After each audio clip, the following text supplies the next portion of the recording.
নমস্কার বন্ধুরা, গল্পের হাটে আপনাদের সকলকে স্বাগত জানাই। বন্ধুরা, গল্পের হাটে আমার আজকের নিবেদন বিশ্বকবি রবীন্দ্রনাথ ঠাকুরের রচিত ছোট গল্প অপরিচিতা। গল্পটি শুনে ভালো লাগলে অবশ্যই ভিডিওটি লাইক, কমেন্ট, শেয়ার আর আমার চ্যানেলটিকে সাবস্ক্রাইব করে দেবেন। তাহলে চলুন বন্ধুরা, গল্পটি শুরু করা যাক। গল্প পাঠে আমি বৈশালী, আর আপনারা শুনছেন আজকের গল্প অপরিচিতা। আজ আমার বয়স 27 মাত্র। এই জীবনটা না দৈর্ঘ্যের হিসাবে বড়, না গুণের হিসাবে, তবু ইহার একটি বিশেষ মূল্য আছে।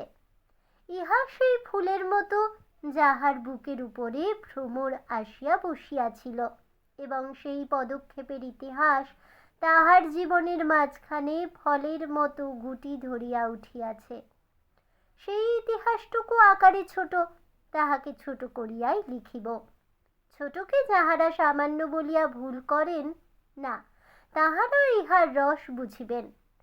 কলেজে যতগুলা পরীক্ষা পাশ করিবার সব আমি চুকাইয়াছি। ছেলেবেলায় আমার সুন্দর চেহারা লইয়া পণ্ডিত মশাই আমাকে শিমুল ফুল ও মাকাল ফলের সহিত তুলনা করিয়া বিদ্রূপ করিবার সুযোগ পাইয়াছিলেন।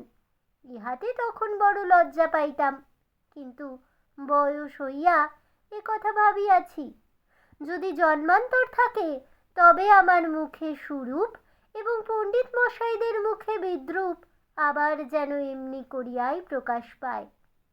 আমার পিতা এককালে গরিব ছিলেন।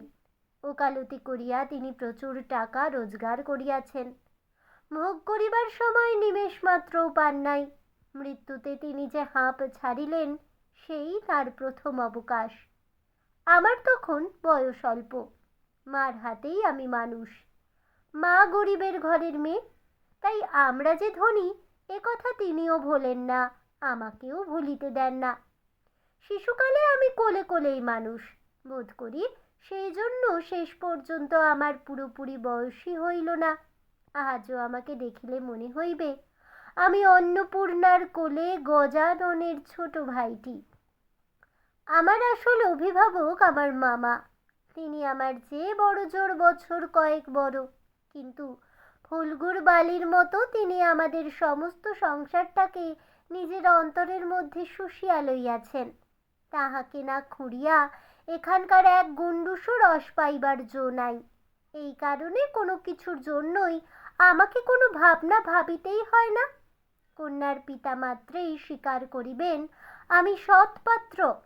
তামাকটুকু পর্যন্ত খাই না। ভালো মানুষ হওয়ার কোনো ঝঞ্ঝাট নাই, তাই আমি নিতান্ত ভালো মানুষ। মাতার আদেশ মানিয়া চলিবার ক্ষমতা আমার আছে, বস্তুত না মানিবার ক্ষমতা আমার নাই। অন্তঃপুরের শাসনে চলিবার মতো করিয়াই আমি প্রস্তুত হইয়াছি। যদি কোনো কন্যা স্বয়ম্বরা হন, তবে এই সুলক্ষণটি স্মরণ রাখিবেন। অনেক বড় ঘর হইতে আমার সম্বন্ধ আসিয়াছিল, কিন্তু মামা, যিনি পৃথিবীতে আমার ভাগ্য দেবতার প্রধান এজেন্ট, বিবাহ সম্বন্ধে তার একটা বিশেষ মত ছিল। ধনীর কন্যা তার পছন্দ নয়। আমাদের ঘরে যে মেয়ে আসিবে সে মাথা হিট করিয়া আসিবে, এই তিনি চান। অথচ টাকার প্রতি আসক্তি তার অস্থি মজ্জায় জড়িত। তিনি এমন বেহাই চান যাহার টাকা নাই, অথচ যে টাকা দিতে কসুর করিবে না। যাহাকে শোষণ করা চলিবে, অথচ বাড়িতে আসিলে গুড়গুড়ির পরিবর্তে বাঁধা হুঁকায় তামাক দিলে যাহার নালিশ খাটিবে না। আমার বন্ধু হরিশ কানপুরে কাজ করে। সে ছুটিতে কলিকাতায় আসিয়া আমার মন উতলা করিয়া দিল। সে বলিল, ওহে, মেয়ে যদি বলো, একটি খাসা মেয়ে আছে। কিছুদিন পূর্বেই এমএ পাশ করিয়াছি। সামনে যতদূর পর্যন্ত দৃষ্টি চলে ছুটি ধু ধু করিতেছে। পরীক্ষা নাই, উমেদারি নাই, চাকরি নাই, নিজের বিষয় দেখিবার চিন্তাও নাই, শিক্ষাও নাই, ইচ্ছাও নাই। থাকিবার মধ্যেও ভিতরে আছেন মা এবং বাহিরে আছেন মামা। এই অবকাশের মরুভূমির মধ্যে আমার হৃদয় তখন বিশ্বব্যাপী নারী রূপের মরীচিকা দেখিতেছিল। আকাশে তাহার দৃষ্টি, বাতাসে তাহার নিঃশ্বাস, তরু মর্মরে তাহার গোপন কথা। এমন সময় হরিশ আসিয়া বলিল, মেয়ে যদি বলো তবে। আমার শরীর মন বসন্ত বাতাসে বকুল বনের নবপল্লব রাশির মতো কাঁপিতে কাঁপিতে আলো ছায়া বুনিতে লাগিল। হরিশ মানুষটা ছিল রসিক, রস দিয়া বর্ণনা করিবার শক্তি তাহার ছিল, আর আমার মন ছিল তৃষ্ণার্ত। আমি হরিশকে বলিলাম, একবার মামার কাছে কথাটা পাড়িয়া দেখো। হরিশ আসর জমাইতে অদ্বিতীয়, তার সর্বত্রই তাহার খাতির। মামাও তাহাকে পাইলে ছাড়িতে চান না। কথাটা তার বৈঠকে উঠিল। মেয়ের চেয়ে মেয়ের বাপের খবরটাই তাহার কাছে গুরুতর। বাপের অবস্থা তিনি যেমনটি চান তেমনি। এককালে ইহাদের বংশে লক্ষ্মীর মঙ্গল ঘট ভরা ছিল, এখন তাহা শূন্য বলিলেই হয়। অথচ তলায় সামান্য কিছু বাকি আছে। দেশে বংশমর্যাদা রাখিয়া চলা সহজ নয় বলিয়া ইনি পশ্চিমে গিয়া বাস করিতেছেন। সেখানে গরিব গৃহস্থের মতোই থাকেন। একটি মেয়ে ছাড়া তার আর কেউ নাই। সুতরাং তাহারই পশ্চাতে লক্ষ্মীর ঘরটি একেবারে উপুর করিয়া দিতে দ্বিধা হইবে না। এসব ভালো কথা, কিন্তু মেয়ের বয়স যে 15, তাই শুনিয়া মামার মন ভার হইল। বংশে তো কোনো দোষ নাই। না, দোষ নাই। বাপ কোথাও তার মেয়ের যোগ্য বর খুঁজিয়া পান না। একে তো বরের হাট মহার্ঘ, তাহার পরে ধনুক ভাঙা পণ। কাজেই বাপ কেবলই সবুর করিতেছেন, কিন্তু মেয়ের বয়স সবুর করিতেছে না। যাই হোক, হরিশের সরস রসনার গুণ আছে। মামার মন নরম হইল। বিবাহের ভূমিকা অংশটা নির্বিঘ্নে সমাধা হইয়া গেল।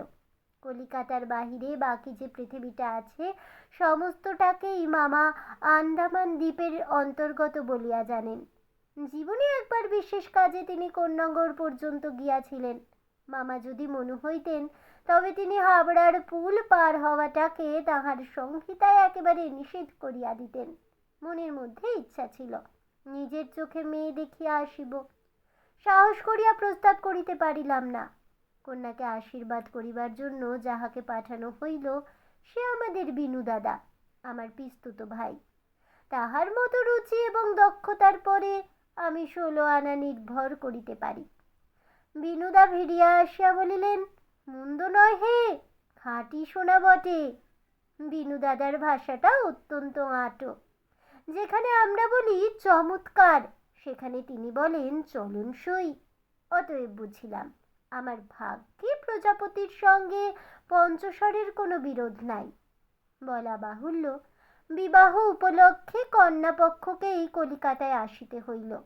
কন্যার পিতা শম্ভুনাথ বাবু হরিশকে কত বিশ্বাস করেন, তাহার প্রমাণ এই যে বিবাহের 3 দিন পূর্বে তিনি আমাকে প্রথম চক্ষে দেখেন এবং আশীর্বাদ করিয়া যান। বয়স তার 40-এর কিছু এপারে বা ওপারে। চুল কাঁচা, গোফে পাক ধরিতে আরম্ভ করিয়াছে মাত্র। সুপুরুষ বটে। ভিড়ের মধ্যে দেখিলে সকলের আগে তার উপরে চোখ পড়িবার মতো চেহারা। আশা করি আমাকে দেখিয়া তিনি খুশি হইয়াছিলেন। বোঝা শক্ত, কেননা তিনি বড়ই চুপচাপ। যে দুটি একটি কথা বলেন, যেন তাহাতে পুরা জোর দিয়া বলেন না। মামার মুখ তখন অনর্গল ছুটিতেছিল। ধনে মানে আমাদের স্থান যে শহরের কারো চেয়ে কম নয়, সেইটিকেই তিনি নানা প্রসঙ্গে প্রচার করিতেছিলেন। শম্ভুনাথ বাবু এ কথায় একেবারে যোগই দিলেন না। কোনো ফাঁকে একটা হুম বা হাঁ কিছুই শোনা গেল না। আমি হইলে দমিয়া যাইতাম, কিন্তু মামাকে দমানো শক্ত। তিনি শম্ভুনাথ বাবুর চুপচাপ ভাব দেখিয়া ভাবিলেন, লোকটা নিতান্ত নির্জীব, একেবারে কোনো তেজ নেই। বেহাই সম্প্রদায়ের আর যাই থাক, তেজ থাকাটা দোষের। অতএব মামা মনে মনে খুশি হইলেন। শম্ভুনাথ বাবু যখন উঠিলেন, তখন মামা সংক্ষেপে উহার হইতেই তাকে বিদায় করিলেন। গাড়িতে তুলিয়া দিতে গেলেন না। পণ সম্বন্ধে দুই পক্ষে পাকাপাকি কথা ঠিক হইয়া গিয়াছিল।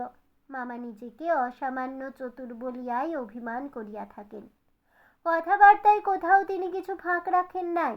টাকার অঙ্ক তো স্থির ছিলই, তারপরে গহনা কত ভরির এবং সোনা কত দরের হইবে সেও একেবারে বাঁধাবাঁধি হইয়া গিয়াছিল। আমি নিজে এই সমস্ত কথার মধ্যে ছিলাম না, জানিতাম না দেনা পাওনা কি স্থির হইল। মনে জানিতাম এই স্থূল অংশটাও বিবাহের একটা প্রধান অংশ, এবং সে অংশের ভার যার উপরে তিনি এক কড়াও ঠকিবেন না। বস্তুত আশ্চর্য পাকা লোক বলিয়া মামা আমাদের সমস্ত সংসারের প্রধান গল্পের সামগ্রী। যেখানে আমাদের কোনো সম্বন্ধ আছে সেখানে সর্বত্রই তিনি বুদ্ধির লড়াইয়ে জিতিবেন, এ একেবারে ধরা কথা। এজন্য আমাদের অভাব না থাকিলেও এবং অন্য পক্ষের অভাব কঠিন হইলেও জিতিব। আমাদের সংসারের এই জেদ, ইহাতে যে বাঁচুক আর যে মরুক। তাই হলুদ অসম্ভব রকম ধুম করিয়া গেল। বাহক এত গেল যে তাহার আদমশুমারি করিতে হইলে কেরানি রাখিতে হয়। তাহাদিগকে বিদায় করিতে অপর পক্ষকে যে নাকাল হইতে হইবে সেই কথা স্মরণ করিয়া মামার সঙ্গে মা একযোগে বিস্তর হাসিলেন। ব্যান্ড, মাসি, শখের কনসার্ট প্রভৃতি যেখানে যত প্রকার উচ্চ শব্দ আছে সমস্ত একসঙ্গে মিশাইয়া বর্বর কোলাহলের মত্ত হস্তি দ্বারা সঙ্গীত সরস্বতীর পদ্মবন দলিত বিদলিত করিয়া আমি তো বিবাহ বাড়িতে গিয়া উঠিলাম। আংটিতে, হাড়িতে, জড়ি জহরাতে আমার শরীর যেন গহনার দোকান নিলামে চড়িয়াছে বলিয়া বোধ হইল। তাহাদের ভাবি জামাইয়ের মূল্য কত সেটা যেন কতক পরিমাণে সর্বাঙ্গে স্পষ্ট করিয়া লিখিয়া ভাবি শ্বশুরের মোকাবিলা করিতে চলিয়াছিলাম। মামা বিবাহ বাড়িতে ঢুকিয়া খুশি হইলেন না। একে তো উঠোনটাতে বরযাত্রীদের জায়গা সংকুলান হওয়াই শক্ত, তাহার পরে সমস্ত আয়োজন নিতান্ত মধ্যম রকমের। ইহার পরে শম্ভুনাথ বাবুর ব্যবহারটাও নেহাত ঠান্ডা, তার বিনয়টা অজস্র নয়। মুখে তো কথাই নাই, কোমরে চাদর বাঁধা, গলা ভাঙা, টাক পরা, মিশকালো এবং বিপুল শরীর। তার একটি উকিল বন্ধু যদি নিয়ত হাত জোর করিয়া মাথা হেলাইয়া নম্রতার শীতহাস্যে ও গদগদ বচনে কনসার্ট পার্টির করতাল বাজিয়ে হইতে শুরু করিয়া কর্তাদের প্রত্যেককে বারবার প্রচুর রূপে অভিষিক্ত করিয়া না দিতেন, তবে গোড়াতেই একটা এসপার ওসপার হইত। আমি সভায় বসিবার কিছুক্ষণ পরেই মামা শম্ভুনাথকে পাশের ঘরে ডাকিয়া লইয়া গেলেন। কি কথা হইল জানি না, কিছুক্ষণ পরেই শম্ভুনাথ বাবু আমাকে আসিয়া বলিলেন, বাবাজি একবার এই দিকে আসতে হচ্ছে। ব্যাপারখানা এই, সকলের না হোক কিন্তু কোনো কোনো মানুষের জীবনের একটা কিছু লক্ষ্য থাকে। মামার একমাত্র লক্ষ্য ছিল তিনি কোনো মতেই কারো কাছে ঠকিবেন না। তার ভয় তার বেহাই তাকে গহনায় ফাঁকি দিতে পারেন। বিবাহ কার্য শেষ হইয়া গেলে সে ফাঁকির আর প্রতিকার চলিবে না।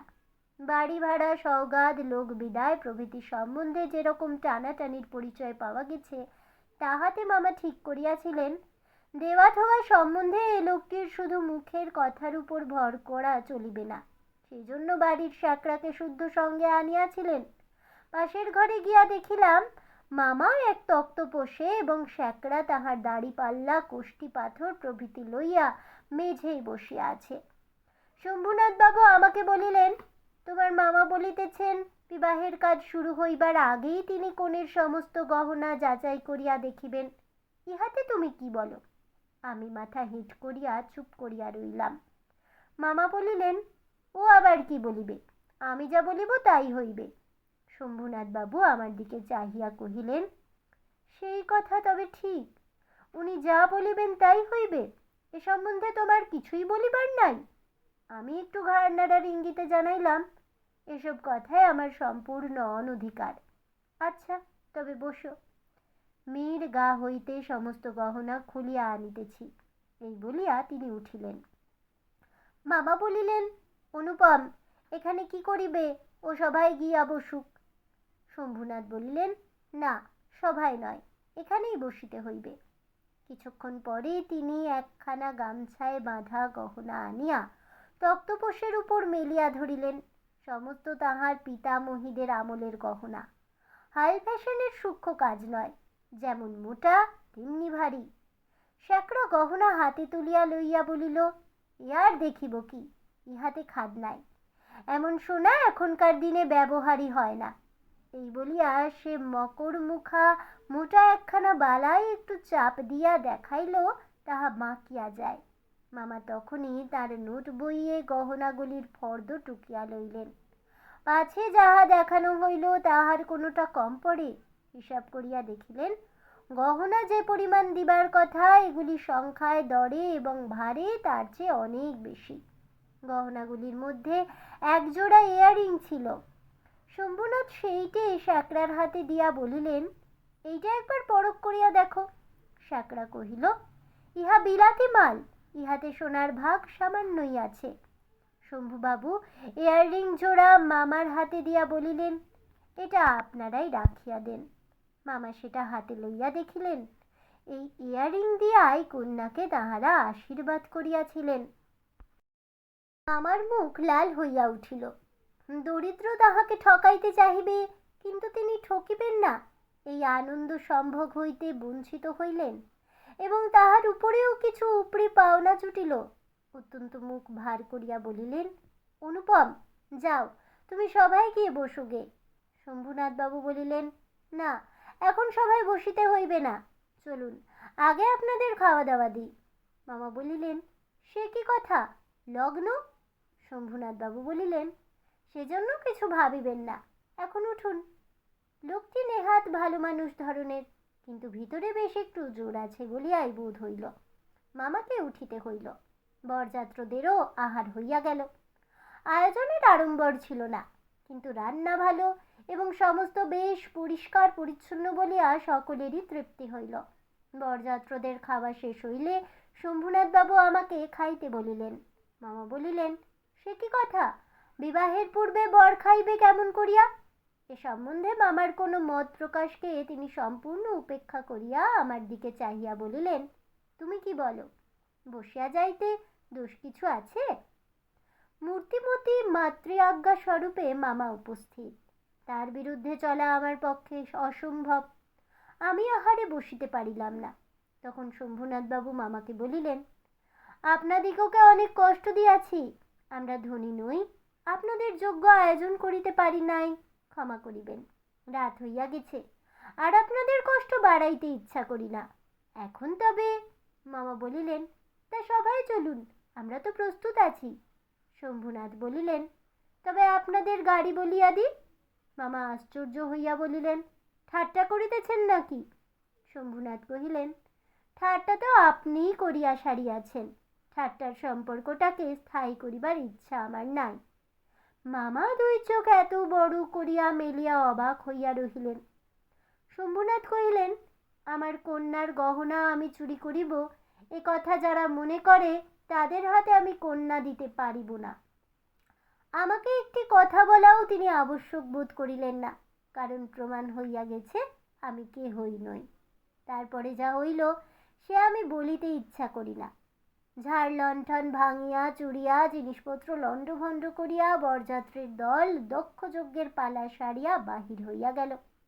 বাড়ি ফিরিবার সময় ব্যান্ড, রসুন চৌকি ও কনসার্ট একসঙ্গে বাজিল না, এবং অভ্রের ঝাড়গুলো আকাশের তারার উপর আপনাদের কর্তব্যের বরাত দিয়া কোথায় যে মহানির্বাণ লাভ করিল তার সন্ধান পাওয়া গেল না। বাড়ির সকলে তো রাগিয়া আগুন। কন্যার পিতার এত গুমর, কলি যে চার পোয়া হইয়া আসিল। সকলে বলিল, দেখি মেয়ের বিয়ে দেন কেমন করিয়া। কিন্তু মেয়ের বিয়ে হইবে না এ ভয়ে যার মনে নাই তার শাস্তির উপায় কি? সমস্ত বাংলাদেশের মধ্যে আমি একমাত্র পুরুষ যাহাকে কন্যার বাপ বিবাহের আসর হইতে নিজে ফিরাইয়া দিয়াছে। এত বড় সৎপাত্রের কপালে এত বড় কলঙ্কের দাগ কোন নষ্ট গ্রহ এত আলো জ্বালাইয়া বাজনা বাজাইয়া সমারোহ করিয়া আঁকিয়া দিল? বরযাত্ররা এই বলিয়া কপাল চাপড়াইতে লাগিল যে বিবাহ হইল না, অথচ আমাদের ফাঁকি দিয়া খাওয়াইয়া দিল। পাকযন্ত্রটাকে সমস্ত অন্নশুদ্ধ সেখানে টান মারিয়া ফেলিয়া দিয়া আসিতে পারিলে তবেই আফসোস মিটিত। বিবাহের চুক্তি ভঙ্গ ও মানহানির দাবিতে নালিশ করিব বলিয়া মামা অত্যন্ত গোল করিয়া বেড়াইতে লাগিলেন।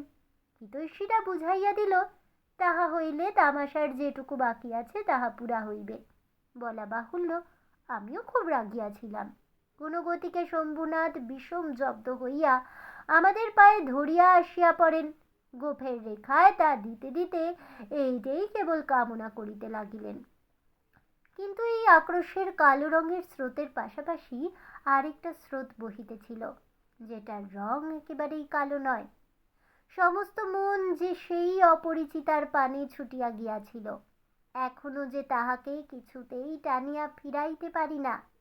দেয়ালটুকুর আড়ালে রহিয়া গেল গো। কপালে তার চন্দন আঁকা, গায়ে তার লাল শাড়ি, মুখে তার লজ্জার রক্তিমা, হৃদয়ের ভিতরে কি যে তা কেমন করিয়া বলিব। আমার কল্পলোকের কল্পলতাটি হাওয়া আসে বসন্তের সমস্ত ফুলের ভার আমাকে নিবেদন করিয়া দিবার জন্য নত হইয়া পড়িয়াছিল। গন্ধ নাই, পাতার শব্দ শুনি, কেবল আরেকটি মাত্র পা ফেলার অপেক্ষা। এমন সময়ে সেই এক পদক্ষেপের দূরত্বটুকু এক মুহূর্তে অসীম হইয়া উঠিল।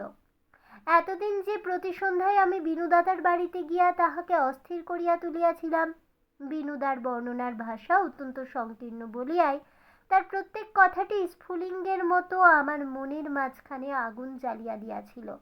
বুঝিয়াছিলাম মেয়েটির রূপ বড় আশ্চর্য, কিন্তু না দেখিলাম তাহাকে চোখে, না দেখিলাম তার ছবি, সমস্ত অস্পষ্ট রহিয়া গেল। বাহিরে তো সে ধরা দিলই না, তাহাকে মনেও আনিতে পারিলাম না। এই জন্য মন সেদিনকার সেই বিবাহ সভার দেয়ালটার বাহিরে ভূতের মতো দীর্ঘ নিঃশ্বাস ফেলিয়া বেড়াইতে লাগিল। হরিশের কাছে শুনিয়াছি মেয়েটিকে আমার ফটোগ্রাফ দেখানো হইয়াছিল। পছন্দ করিয়াছে বই কি, না করিবার তো কোনো কারণ নাই। আমার মন বলে সে ছবি তার কোনো একটি বাক্সের মধ্যে লুকোনো আছে। একলা ঘরে দরজা বন্ধ করিয়া এক একদিন নিরালা দুপুর বেলায় সে কি সেটি খুলিয়া দেখে না? যখন ঝুঁকিয়া পড়িয়া দেখে, তখন ছবিটির উপরে কি তার মুখে দুই ধার দিয়া এলো চুল আসিয়া পড়ে না? হঠাৎ বাহিরে কারো পায়ের শব্দ পাইলে সে কি তাড়াতাড়ি তার সুগন্ধ আঁচলের মধ্যে ছবিটিকে লুকাইয়া ফেলে না? দিন যায়, একটা বৎসর গেল। মামা তো লজ্জায় বিবাহ সম্বন্ধের কথা তুলিতেই পারেন না। মার ইচ্ছা ছিল আমার অপমানের কথা যখন সমাজের লোকে ভুলিয়া যাইবে তখন বিবাহের চেষ্টা করিবেন। এদিকে আমি শুনিলাম সে মেয়ের নাকি ভালো পাত্র জুটিয়াছিল, কিন্তু সে পণ করিয়াছে বিবাহ করিবে না। শুনিয়া আমার মন পুলকের আবেশে ভরিয়া গেল। আমি কল্পনায় দেখিতে লাগিলাম সে ভালো করিয়া খায় না, সন্ধ্যা হইয়া আসে সে চুল বাঁধিতে ভুলিয়া যায়। তার বাপ তার মুখের পানে চান আর ভাবেন আমার মেয়ে দিনে দিনে এমন হইয়া যাইতেছে কেন। হঠাৎ কোনোদিন তার ঘরে আসিয়া দেখেন মেয়ের দুই চক্ষু জলে ভরা। জিজ্ঞাসা করেন, মা তোর কি হইয়াছে, বল আমাকে। মেয়ে তাড়াতাড়ি চোখের জল মুছিয়া বলে, কই কিছুই তো হয়নি বাবা। বাপের এক মেয়ে যে বড় আদরের মেয়ে, যখন অনাবৃষ্টির দিনে ফুলের কুড়িটির মতো মেয়ে একেবারে বিমর্ষ হইয়া পড়িয়াছে, তখন বাপের প্রাণে আর সহিল না। তখন অভিমান ভাসাইয়া দিয়া তিনি ছুটিয়া আসিলেন আমাদের দ্বারে। তারপরে তারপরে মনের মধ্যে সেই যে কালো রঙের ধারাটা বহিতেছে, সে যেন কালো সাপের মতো রূপ ধরিয়া ফোঁস করিয়া উঠিল। সে বলিল, বেশ তো, আরও একবার বিবাহের আসর সাজানো হোক, আলো জ্বলুক, দেশ বিদেশের লোকের নিমন্ত্রণ হোক, তারপরে তুমি বরের টোপর পায়ে দলিয়া দলবল লইয়া সভা ছাড়িয়া চলিয়া এসো।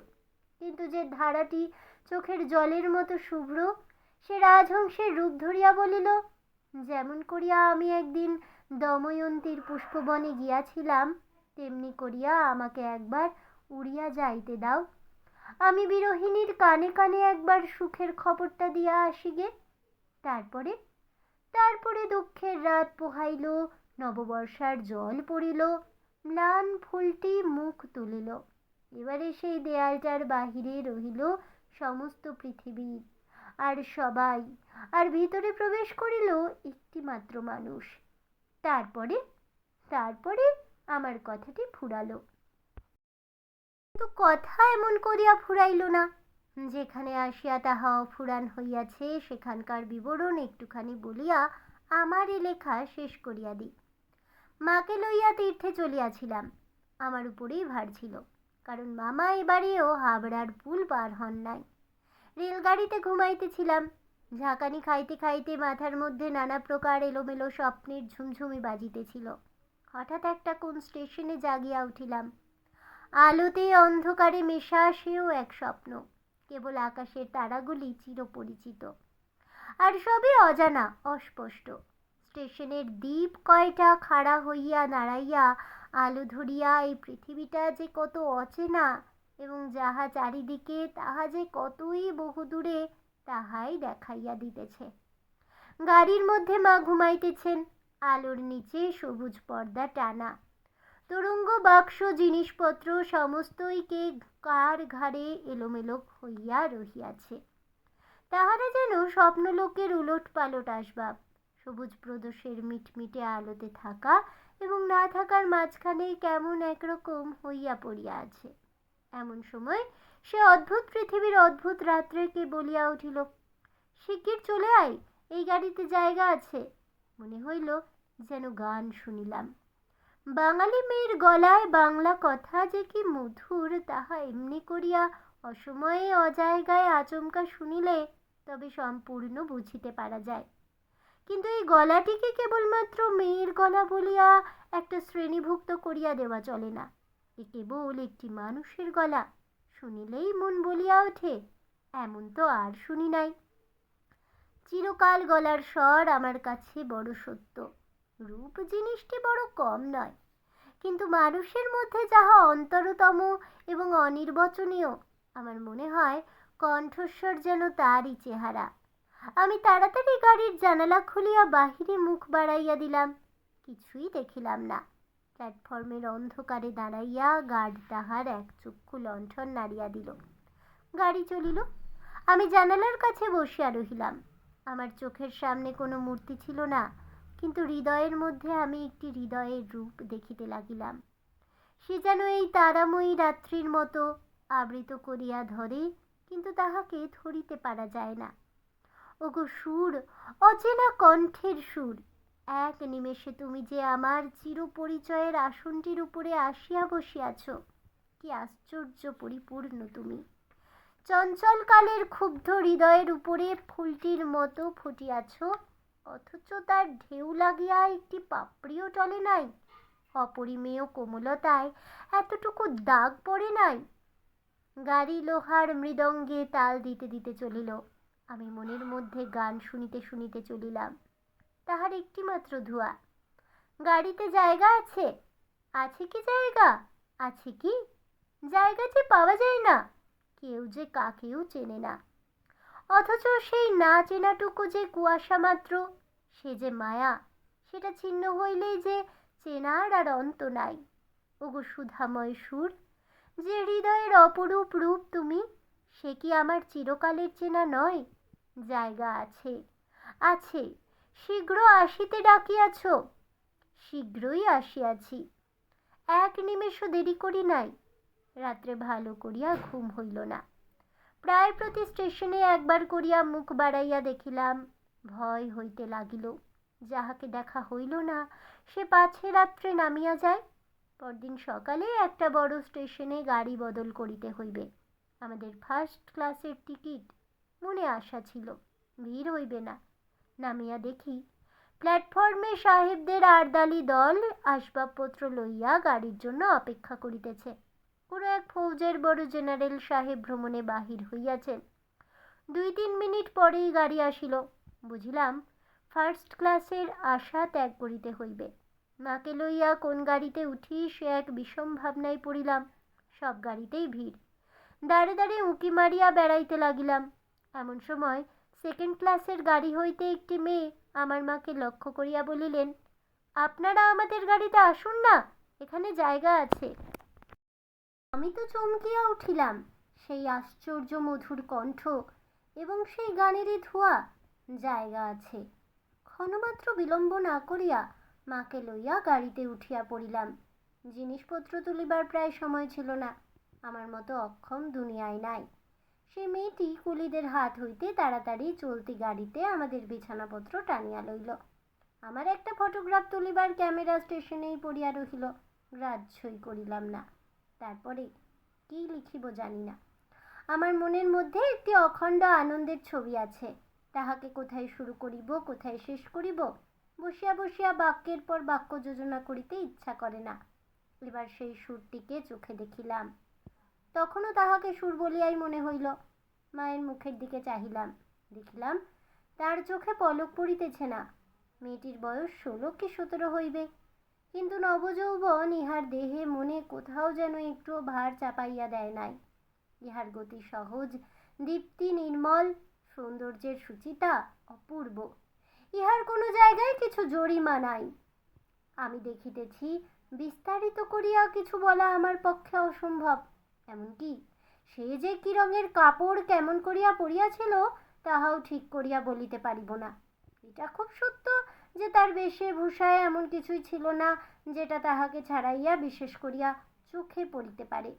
সে নিজের চারিদিকের সকলের চেয়ে অধিক। রজনীগন্ধার শুভ্র মঞ্জরীর মতো সরল বৃন্তটির উপরে দাঁড়াইয়া যে গাছে ফুটিয়াছে সে গাছকে সে একেবারে অতিক্রম করিয়া উঠিয়াছে। সঙ্গে 2-3টি ছোট ছোট মেয়ে ছিল। তাহাদিগকে লইয়া তাহার হাসি এবং কথার আর অন্ত ছিল না। আমি হাতে একখানা বই লইয়া সেদিকে কান পাতিয়া রাখিয়াছিলাম। যেটুকু কানে আসিতেছিল সে তো সমস্তই ছেলে মানুষদের সঙ্গে ছেলে মানুষই কথা। তাহার বিশেষত্ব এই যে তাহার মধ্যে বয়সের তফাৎ কিছুমাত্র ছিল না। ছোটদের সঙ্গে সে অনায়াসে এবং আনন্দে ছোট হইয়া গিয়াছিল। সঙ্গে কতকগুলি ছবিওয়ালা ছেলেদের গল্পের বই। তাহারই কোনো একটা বিশেষ গল্প শোনাইবার জন্য মেয়েরা তাহাকে ধরিয়া পড়িল। এ গল্প নিশ্চয়ই তারা 20-25 বার শুনিয়াছে। মেয়েদের কেন যে এত আগ্রহ তা বুঝিলাম। সেই সুধাকণ্ঠের সোনার কাঠিতে সরল কথা যে শোনা হইয়া ওঠে। মেয়েটির সমস্ত শরীর মন যে একেবারে প্রাণে ভরা। তার সমস্ত চলায় বলায় স্পর্শে প্রাণ ঠিকরিয়া ওঠে। তাই মেয়েরা যখন তার মুখে গল্প শোনে তখন গল্প নয়, তাহাকেই শোনে। তাহাদের হৃদয়ের উপর প্রাণের ঝর্ণা ঝরিয়া পড়ে। তার সেই উদ্ভাসিত প্রাণ আমার সেদিনকার সমস্ত সূর্যকিরণকে সজীব করিয়া তুলিল। আমার মনে হইল আমাকে যে প্রকৃতি তাহার আকাশ দিয়া বেষ্টন করিয়াছে সে ওই তরুণীরই অক্লান্ত অম্লান প্রাণের বিশ্বব্যাপী বিস্তার। পরের স্টেশনে পৌঁছিতেই খাবারওয়ালাকে ডাকিয়া সে খুব খানিকটা চানা মুঠ কিনিয়া লইল এবং মেয়েদের সঙ্গে মিলিয়া নিতান্ত ছেলে মানুষের মতো করিয়া কলহাস্য করিতে করিতে অসংকোচে খাইতে লাগিল। আমার প্রকৃতি যে জাল দিয়ে বেড়া। আমি কেন বেশ সহজে হাসি মুখে মেয়েটির কাছে এই চানা মুঠ এক মুঠা চাহিয়া লইতে পারিলাম না? হাত বাড়াইয়া দিয়া কেন আমার লোভ স্বীকার করিলাম না? মা ভালো লাগা এবং মন্দ লাগার মধ্যে দোমনা হইয়াছিলেন। গাড়িতে আমি পুরুষ মানুষ, তবু ইহার কিছুমাত্র সংকোচ নাই। বিশেষত এমন লোভের মতো খাইতেছে সেটা ঠিক তার পছন্দ হইতেছিল না। অথচ ইহাকে বেহায়া বলিয়াও তার ভ্রম হয় নাই। তার মনে হইল এ মেয়ের বয়স হইয়াছে কিন্তু শিক্ষা হয় নাই। মা হঠাৎ কারো সঙ্গে আলাপ করিতে পারেন না। মানুষের সঙ্গে দূরে দূরে থাকাই তার অভ্যাস। এই মেয়েটির পরিচয় লইতে তার খুব ইচ্ছা, কিন্তু স্বাভাবিক বাধা কাটাইয়া উঠিতে পারিতেছিলেন না। এমন সময়ে গাড়ি একটা বড় স্টেশনে আসিয়া থামিল।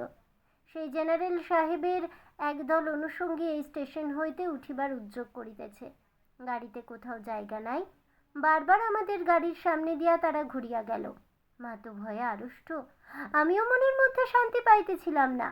গাড়ি ছাড়িবার অল্পকাল পূর্বে একজন দেশি রেলওয়ে কর্মচারীর নাম লেখা 2খানা টিকিট গাড়ির 2 বেঞ্চের শিওরের কাছে লটকাইয়া দিয়া আমাকে বলিল, এ গাড়ির এই 2 বেঞ্চ আগে হইতেই 2 সাহেব রিজার্ভ করিয়াছেন, আপনাদিগকে অন্য গাড়িতে যাইতে হইবে।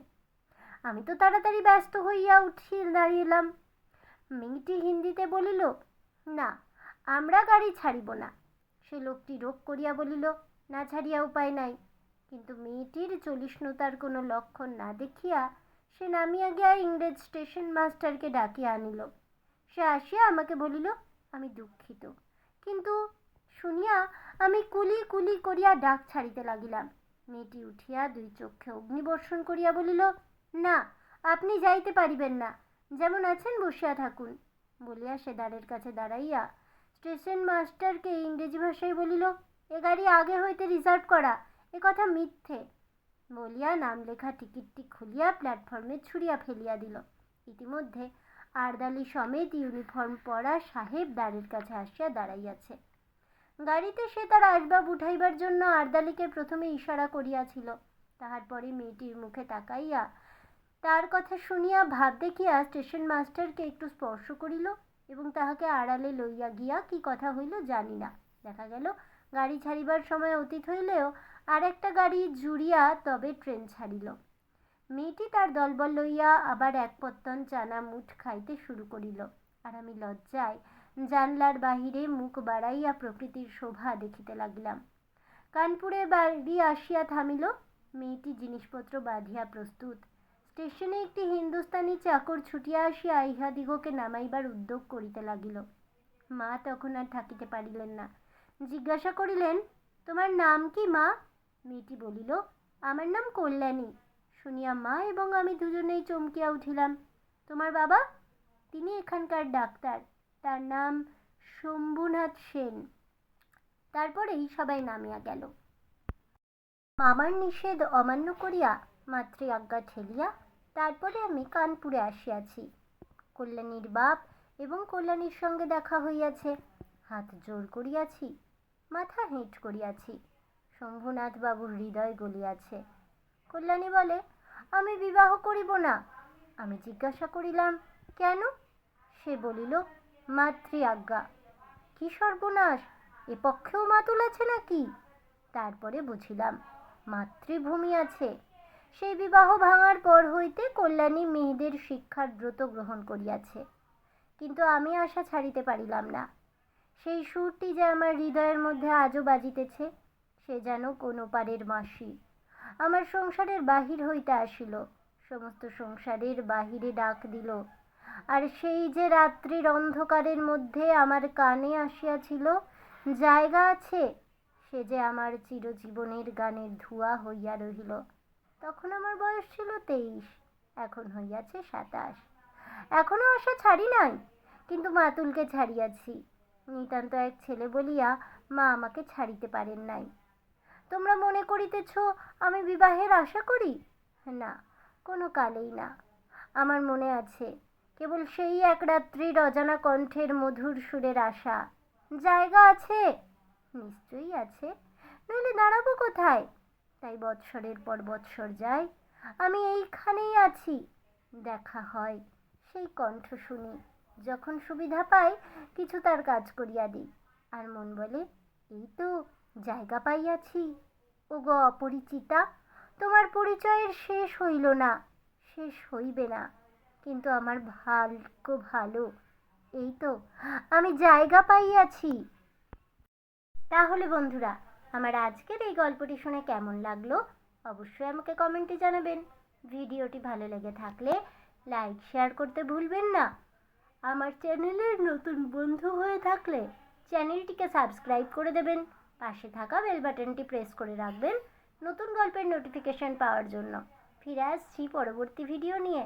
ততক্ষণ সবাই ভালো থাকুন, সুস্থ থাকুন, আর অবশ্যই সঙ্গে থাকুন আর দেখতে থাকুন গল্পের হাট।